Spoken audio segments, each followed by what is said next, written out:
Hey, lovely coaches. It's Annie for your Wednesday field tip idea.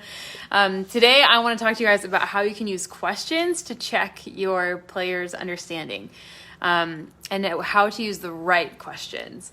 So this is something that can be particularly useful for your 3 and 4 sessions and older, where they're a little bit more interactive. These questions can be great for 2-year-olds, but as you all know, sometimes the 2-year-olds are pretty silent and they don't have a lot to say. The 3 and 4-year-olds can interact with you a little bit more and respond to you a little bit more, and of course your 5 and 6 sessions, they can do that too. So for an example that made me think of this is Judith. I'm putting you on the spot a little bit, but I watched her evaluation recently, and she did a great thing in the beginning of the session where she was reminding her players of Soccer Island, and it was like, is coach on Soccer Island? And she was standing on Soccer Island, and they're like, yeah. And then she left Soccer Island and she said, is coach still on Soccer Island? And they said no. So that was just a quick, easy way for her to visually show them where Soccer Island is, and then also make sure that they understand.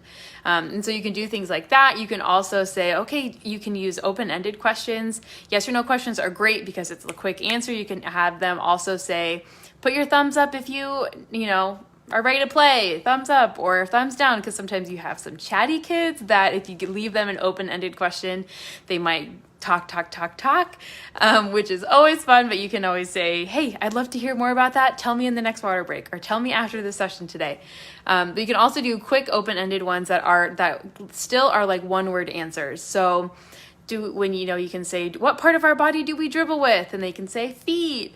And so be thinking about the answers to your questions before you ask them. So they're clear questions with a simple answer, so that they can easily answer you quickly, and then you can move on to the next thing. So it's just a quick way to check understanding, and also just make sure, like I said, check understanding, make sure they know what you're talking about, make sure they know what they're supposed to be doing, and have some interaction with them. Having some call outs like that where they are interacting with you helps them keep and stay focused on you as well when you're giving game instructions.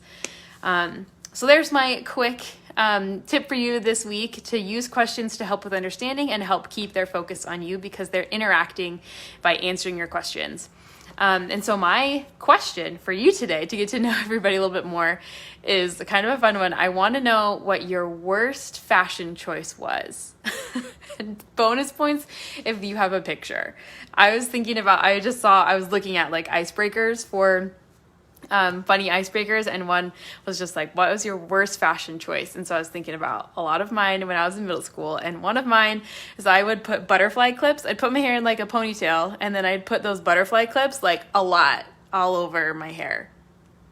Embarrassing. But 90s, it's coming back. Maybe people wearing butterfly clips now. So I want to know what your worst fashion or funniest fashion ideas when you were a kid, or when you were in high school, middle school, or whenever, or when you were like a little kid. And then bonus points if you have pictures that you want to show us. All right, that's all I got for you guys today. Talk to you later. Bye.